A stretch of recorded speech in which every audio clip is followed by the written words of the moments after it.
आदि विश्वेश्वर को लेकर डाली जाएगी एक और याचिका। ये बड़ी जानकारी है इस वक्त की।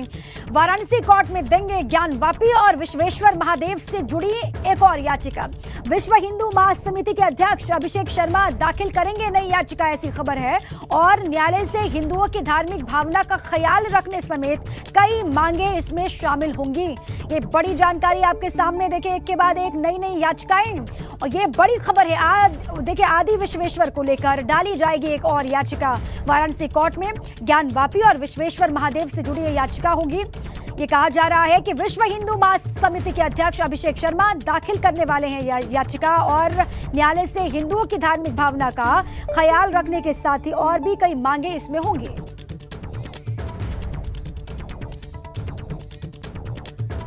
अब चलिए हमारे दोस्त साथी इसी पर जुड़ चुके हैं, बातचीत कर लेते हैं। मोहम्मद मोइन भी हमारे साथ हैं और नीतीश पांडे भी हमारे साथ जुड़ चुके हैं। सबसे पहले नीतीश का ही रुख कर लेते हैं। नीतीश, इस नई याचिका के बारे में आप जानकारी दें। ये याचिका क्या है, कौन इसको डालने वाला है और क्या क्या मांगे इसमें शुमार होंगी? नीतीश। दीपा, आपको बता दें कि कल ही एबीपी गंगा ने ये अनुमान लगा लिया था कि आज भी याचिकाओं का दौर चलने वाला है और ये दौर 11 बजे से शुरू हो जाएगा। और आज जिस याचिका की मैं बात कर रहा हूँ, ये याचिका विश्व हिंदू महासमिति जो है उसके राष्ट्रीय अध्यक्ष अभिषेक शर्मा के माध्यम से डाली जाने वाली है।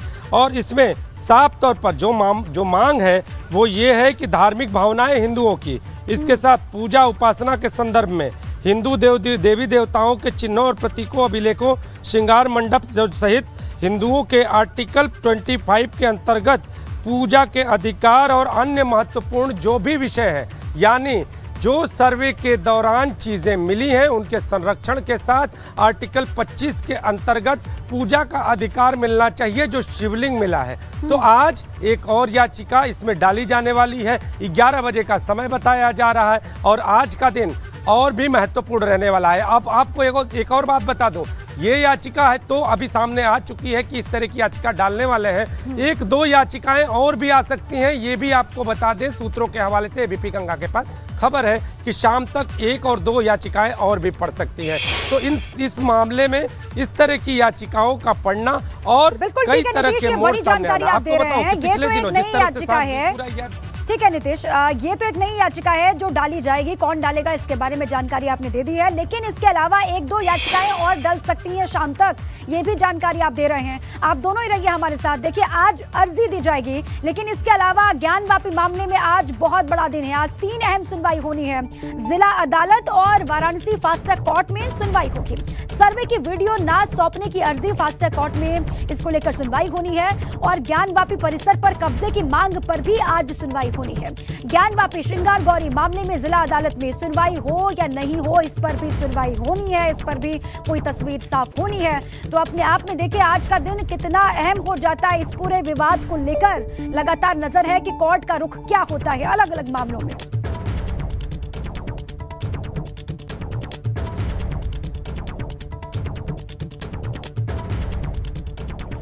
तो ज्ञानवापी पर 3 मामलों में सुनवाई होनी है। इनमें पहला केस क्या है, इसकी डिटेल्स आपको देते हैं, जानकारी देते हैं। जिला अदालत में ज्ञानवापी श्रृंगार गौरी मामले की सुनवाई करने या नहीं करने पर बहस होगी।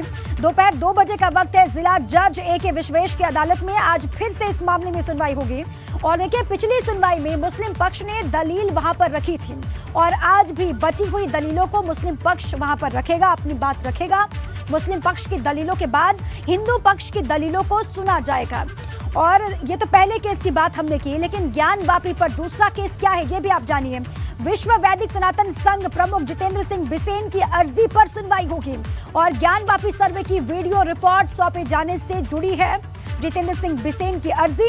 और जितेंद्र सिंह बिसेन ने राष्ट्रीय सुरक्षा का हवाला देकर वीडियो साझा ना करने की मांग की है। अब मुस्लिम पक्ष की भी आपत्ति की वजह से अभी तक सर्वे की वीडियो रिपोर्ट नहीं मिली है, सार्वजनिक नहीं हो पाई है। आज दोनों पक्षों को वीडियो रिपोर्ट सौंपी जा सकती है, इस पर भी सुनवाई होनी है। और इसके अलावा देखिए ज्ञानवापी पर तीसरा केस क्या है जिस पर सुनवाई होगी ये भी जान लेते हैं। दोपहर 2 बजे का वक्त है। वादी किरण सिंह की अर्जी पर फास्ट ट्रैक कोर्ट सुनवाई करेगा और याचिका में संपूर्ण ज्ञानवापी परिसर का कब्जा हिंदुओं को दिए जाने की मांग की गई है। और इसके अलावा याचिका में बाबा विश्वेश्वर की नियमित पूजा की भी मांग की गई है। मुस्लिमों के प्रवेश पर रोक के अलावा गुंबद के ध्वस्तीकरण की भी मांग उठाई गई है। हर एक सुनवाई कितनी अहम हो जाती है, कितनी महत्वपूर्ण हो जाती है, वो आपने समझ ली है। इस पर और बातचीत कर लेते हैं। हमारे साथ मोहम्मद मोइन भी हैं और साथ ही नीतीश पांडे भी हैं। मोइन का रुख कर लेते हैं। मोइन, आज का दिन अलग अलग मायनों में बहुत खास होने वाला है। 3 केस हैं, मैं चाहूंगी इन तीनों ही केसों को लेकर आप बात रखें। सुनवाई कब कब होगी, क्या जानकारी मिल पा रही है मोइन? देखिए, आपको बता दें कि ज्ञानवापी के लिहाज से अगर हम बात करें तो आज का दिन बेहद अहम है। जिला अदालत में आज 3 मामलों में सुनवाई होनी है। सबसे पहला मामला वो है जिसे राखी सिंह व अन्य महिलाओं द्वारा दाखिल किया गया था। श्रृंगार गौरी की नियमित पूजा अर्चना की इजाजत दिए जाने की मांग की गई थी, तो उस मुकदमे की पोषणीयता पर सुनवाई है और पोषणीयता पर सुनवाई जिला जज की कोर्ट में दोपहर 2 बजे से होगी। अदालत को यह तय करना है कि जो वाद दाखिल किया गया था उसे सुनवाई के लायक मंजूर किया जाए या नहीं मंजूर किया जाए। दरअसल मुस्लिम पक्ष ने इस मामले में आपत्ति की थी और 26 मई को जब इस मामले में सुनवाई हुई थी तो मुस्लिम पक्ष ने तकरीबन 2 घंटे तक बहस की थी। उसकी बहस पूरी नहीं हो सकी थी, तो आज दोपहर 2 बजे जब सुनवाई शुरू होगी तो मुस्लिम पक्ष को ही एक बार फिर से अपनी बात रखने का मौका दिया जाएगा और जब उसकी बात पूरी हो जाएगी तो जो पक्षकार है, जो हिंदू पक्ष के लोग हैं, वो उस पर अपनी आपत्ति दाखिल करेंगे, अपनी बात रखेंगे, अपना पक्ष रखेंगे। इसके साथ साथ किरण सिंह बिसेन ने भी तकरीबन इसी मांग को लेकर के एक अलग याचिका दाखिल की हुई है, जिसमें भगवान विश्वेश्वर महादेव की पूजा अर्चना किए जाने की इजाजत दिए जाने की मांग की गई है। मस्जिद में मुसलमानों का प्रवेश प्रतिबंधित किए जाने की मांग की है। इसके साथ साथ गुंबद को तोड़े जाने का आदेश दिए जाने की मांग की है। इस मामले की सुनवाई फास्ट ट्रैक कोर्ट में होगी। इसके साथ ही साथ जो पिछले 2 हफ्ते पहले जो सर्वे हुआ था, उस सर्वे की वीडियोग्राफ्स, जो वीडियो क्लिप्स हैं, जो फोटोग्राफ्स हैं, वो पक्षकारों को दी जाए या ना दी जाए, अगर दी जाए तो किन शर्तों के साथ दी जाए, क्या वो वीडियोग्राफ्स और फोटोग्राफ्स सार्वजनिक किए जा सकते हैं या नहीं, इस मामले में भी आज फैसला होना है। तो साफ तौर पर कहा जा सकता है कि ज्ञानवापी के नजरिए से अगर हम देखें तो आज का दिन बेहद अहम है।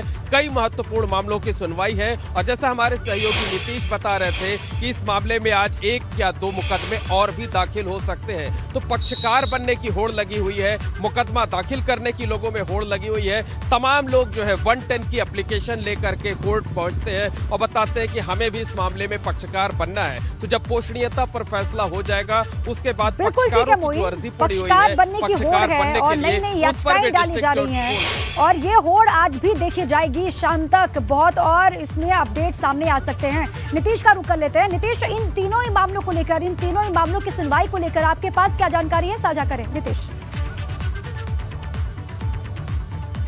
देखिए, जो पक्षकार हैं वो भी आज अभी थोड़ी देर में कोर्ट पहुंच जाएंगे। इसके साथ ही जो अधिवक्ता जन है दोनों पक्षों के, वो भी कोर्ट पहुंच जाएंगे और एबीपी गंगा की नज़र आज खास तौर पर जिला अदालत यानी जिला जज की अदालत में हो रही सुनवाई को लेकर हो।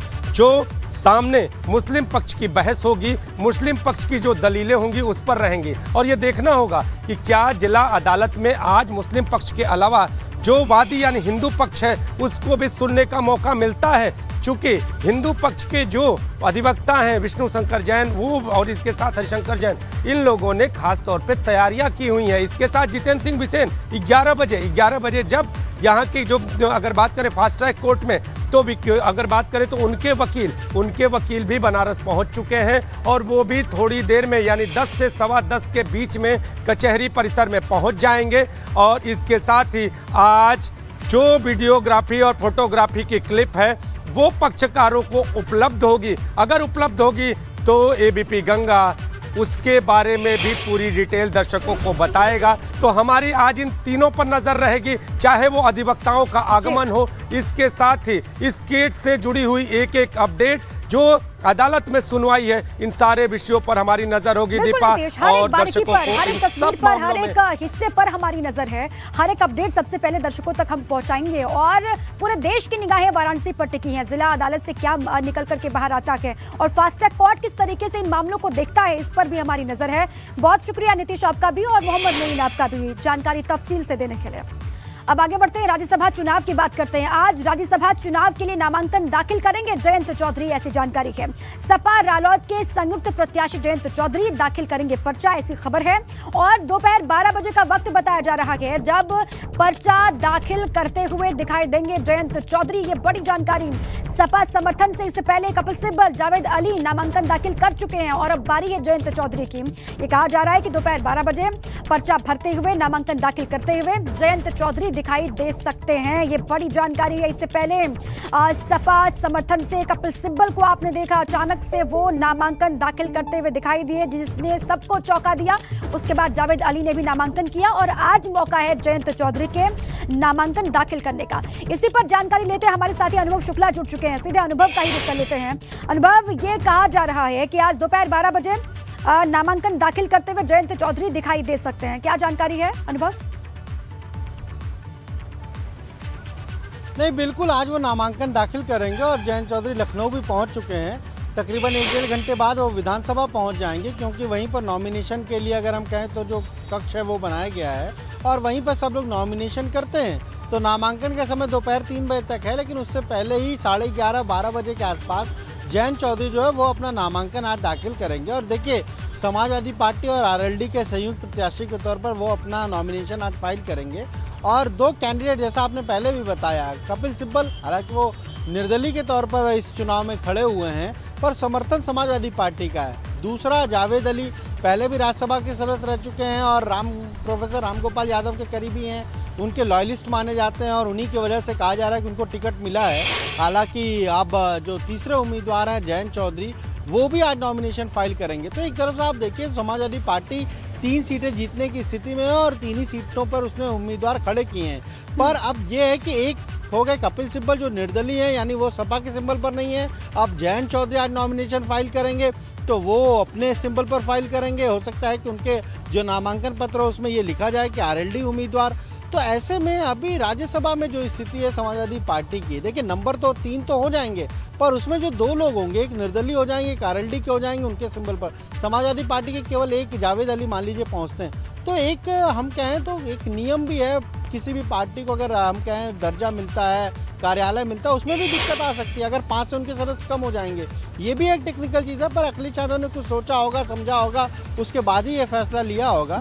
पर जयंत चौधरी आज अपना नॉमिनेशन फाइल करेंगे। पार्टी के जितने विधायक हैं आरएलडी के, वो सारे विधायक उनके साथ मौजूद रहेंगे। बहुत सारी टेक्निकलिटीज हैं अनुभव, जिन पर काम करना है आगे। अब नाम का ऐलान तो कर दिया, नॉमिनेशन भी आज वो फाइल करेंगे, लेकिन बहुत सारी चीजें हैं जिन पर आगे बढ़ना होगा, ध्यान देना होगा। ठीक है अनुभव, आप रहे हमारे साथ, आपके पास फिर लौट करके आएंगे। आज दिन पर लगातार नजर रहेगी, जब नामांकन दाखिल करने के लिए आएंगे जयंत चौधरी तो वो तस्वीरें साझा करेंगे।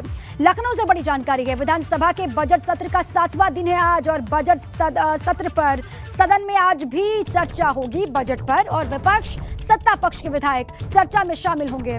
नेता प्रतिपक्ष अखिलेश यादव अपनी बात रख सकते हैं सदन के भीतर और सीएम योगी भी बजट पर रख सकते हैं अपना पक्ष। ये भी तय मानिए कि आज भी गहमा गहमी होगी, आज भी हंगामे के पूरे आसार हैं। नेता सदन यानी कि सीएम योगी आदित्यनाथ और नेता प्रतिपक्ष अखिलेश यादव दोनों ही अपनी बात रखेंगे और दोनों की बातें बहुत अहम हो जाएंगी। किस तरीके से वो अपनी बात करते हैं, एक दूसरे पर हमला बोलते हैं विधानसभा के भीतर, ये देखना बहुत अहम होगा, दिलचस्प होगा। इसी पर अनुभव लगातार बने हुए हैं। अनुभव, 7वां दिन है आज और आज ये कहा जा रहा है कि नेता सदन और नेता प्रतिपक्ष अपनी बात रखते हुए विधानसभा के भीतर दिखाई देंगे और हंगामे के पूरे आसार इसी के साथ ही नजर आते हैं। अनुभव, देखिए आज 7वां दिन है और कल सत्र का समापन भी हो जाएगा। बहुत सूक्ष्म, इसको हम कहें बहुत छोटा ये सत्र रहेगा। बजट सत्र जबकि लंबा होता है, 20 दिन, 25 दिन, 30 दिन, 1 महीने तक चलता है और जब बजट आ जाता है तो उसके बाद विभागीय बजट पर चर्चा होती थी। पर इस बार हमने देखा कि विभागीय बजट तो नहीं, एक साथ ही सारे विभाग के बजट पढ़ दिए गए और जब विभागीय बजट पर चर्चा होती थी तो विपक्ष कट मोशन लाता था, पर वो सारी चीज़ें देखने को नहीं मिली क्योंकि 31 तारीख को सत्र की कार्रवाई समाप्त हो जाएगी। और ऐसे में एक दिन पहले भी अभी बजट पर चर्चा हुई है और आज भी होनी है, कल भी होनी है। यानी सत्ता पक्ष के जितने विधायक हैं वो भी बजट पर अपनी बात रखेंगे, विपक्ष के जो सदस्य हैं वो भी अपनी बात रखेंगे। समाजवादी पार्टी है, सुभाषपा है, इसके अलावा आरएलडी है, कांग्रेस है, बसपा है, सबको अपनी बात सदन के भीतर रखनी है। और इसीलिए आप देखिए समाजवादी पार्टी कि विधायकों को तो विशेष तौर से ट्रेनिंग दी गई, ट्रेनर बुलाए गए थे पार्टी कार्यालय पर। उन्होंने पूरा पाई चार्ट के जरिए बताया था कि बजट क्या होता है, कैसे पैसा आता है, कैसे पैसा जाता है, कहाँ क्या कमियां हैं। 5 साल का पूरा स्टडी था उसमें, और उसमें ये बताया गया था कि 5 साल में देखिए जब से ये सरकार है क्या बजट था, कितना खर्चा किया, अभी भी इतना बड़ा बजट है पर खर्चा पिछली बार भी नहीं कर पाए। तो ये सारे आंकड़े बताए गए विधायकों को और वो उसी के आधार पर अपनी बात रखेंगे। पर ये ज़रूर है कि जब आज क्वेश्चन आवर भी होगा तब भी हो सकता है कि कुछ हंगामा देखने को मिले, क्योंकि आपने देखा नियम 56 के तहत लगातार समाजवादी पार्टी अलग अलग मुद्दों पर चर्चा चाह रही थी। पहले अखिलेश यादव ये चाह रहे थे कि महिला सुरक्षा पर चर्चा हो, वो चर्चा नहीं हुई। फिर मनोज पांडे जो मुख्य सचेतक है उन्होंने नियम 56 के तहत कहा था कि महंगाई पर चर्चा हो, वो चर्चा नहीं हुई। तो कहीं ना कहीं हम देख रहे हैं हर दिन जब भी ये सत्र चल रहा है, जब से कहीं ना कहीं हंगामा लगातार अलग अलग मुद्दों पर सदन के भीतर हो ही रहा है। बिल्कुल अनुभव, और जो ट्रेनिंग दी गई समाजवादी पार्टी के विधायकों को उसको परफॉर्म करने का मौका हालांकि उनको कम मिल पा रहा है। सिर्फ आज ही का दिन है, मौका है उनके पास तमाम मसलों को लेकर वो आवाज़ उठा पाए, सरकार को घेर पाए, क्योंकि कल आखिरी दिन है और आज 7वां दिन। देखते हैं किस तरीके से पूरी कार्यवाही आगे बढ़ती है। शुक्रिया आपका अनुभव पूरी जानकारी के। उन्नाव में मानसिक रूप से कमजोर एक शख्स की पिटाई का वीडियो सोशल मीडिया पर वायरल हुआ है। कुछ लोगों ने लाठी डंडे और रस्सी से बांधकर युवक की जमकर पिटाई की, देखिए आप, और जबकि लोग तमाशबीन बनकर वहां पर खड़े हैं। वीडियो वायरल होने के बाद पुलिस ने एक शख्स को गिरफ्तार कर लिया, जबकि बाकी लोगों की तलाश लगातार जारी है। अब चलिए आपको सीधे लिए चलते हैं गोरखपुर। वहां पर मौजूदगी है सीएम योगी आदित्यनाथ की। जनता दरबार में लोगों की समस्याएं वो सुन रहे हैं। ये तस्वीर देखिए, हमेशा की तरह जब भी गोरखपुर में होते हैं तो वो जनता की समस्याओं को सुनने का काम करते हैं। प्रदेश भर से जो फरियादी हैं वो यहाँ पर पहुंचे हैं अपनी समस्याओं की पर्ची के साथ में। वो पर्ची देख रहे हैं सीएम योगी आदित्यनाथ, और अधिकारी जो वहाँ पर मौजूद उनसे भी वो कहेंगे कि जल्द से जल्द इन तमाम समस्याओं का समाधान हो। कुछ ही देर के बाद उनको लखनऊ भी निकलना है, वहाँ पर भी तमाम कार्यक्रम में विधानसभा की कार्यवाही भी चलनी है, उसमें भी उनको शामिल होना है। लेकिन ये गोरखपुर की तस्वीर आपके सामने, आज दूसरा दिन है। कल गोरखपुर पहुंचे सीएम योगी आदित्यनाथ और उसके बाद आज की तस्वीरें आपके सामने। बहुत बड़ी संख्या में तमाम उम्मीदों के साथ में फरियादी यहाँ पर पहुंचे हुए हैं। उम्मीद ज़्यादा बढ़ जाती है जब अपने मुखिया को वो अपने बीच में पाते हैं और अपनी समस्याओं को वो सौंपते हैं सीएम योगी आदित्यनाथ को, समस्याओं की पर्ची को। ये देखिए बच्चे के साथ में खेलते हुए, बच्चे को लाड करते हुए सीएम योगी आदित्यनाथ। बड़ी संख्या में फरियादी यहाँ पर अपनी समस्याओं के साथ में उनकी समस्याओं को सुनने का काम योगी आदित्यनाथ कर रहे हैं, हमेशा की ही तरह, क्योंकि दिन की शुरुआत गोरखनाथ मंदिर में पूजा अर्चना के साथ वो करते हैं जब भी गोरखपुर में होते हैं, और उसके बाद जनता दरबार जरूर लगाते हैं, लोगों की समस्याएं सुनते हैं, और उसके बाद उनको लखनऊ भी निकलना है। आज कुछ देर के बाद आगे बढ़ जाते हैं। अमरोहा से खबर है, अमरोहा में जान जोखिम डालने का वीडियो वायरल हो रहा है। जान को जोखिम में डालने का ये वीडियो है। एक बाइक पर बच्चों समेत 7 लोग बैठे दिखाई दे। ये देखिए वीडियो आपको दिखा रहे हैं, एक बच्चा तो बाइक पर लटकता हुआ भी दिखाई दे रहा है, जबकि बाइक की रफ्तार काफी तेज थी। इसके बावजूद उस शख्स पर कोई कार्रवाई अभी तक नहीं हुई है। ऐसी हरकत जानलेवा साबित हो सकती है। कई तरह से जागरूक भी किया जाता है, ऐसे मामलों में पहले भी कई बार कार्रवाई भी होती है, सचेत भी किया जाता है प्रशासन की तरफ से, लेकिन ऐसे लोग मानने को तैयार नहीं होते हैं। ये देखिए ये वीडियो सोशल मीडिया पर लगातार वायरल हो रहा है। एक बाइक पर सवार हैं ये लोग, देखिए एक बाइक पर बच्चों समेत 7 लोग बैठे हुए दिखाई दे रहे हैं, और एक बच्चा बाइक पर लटकता हुआ भी आप देख सकते हैं, और बाइक की रफ्तार भी बहुत तेज़ है। ये कहा जा रहा है कि ये वीडियो अधिकारियों के संज्ञान में है, लेकिन अभी तक इस पर कार्रवाई नहीं हुई है।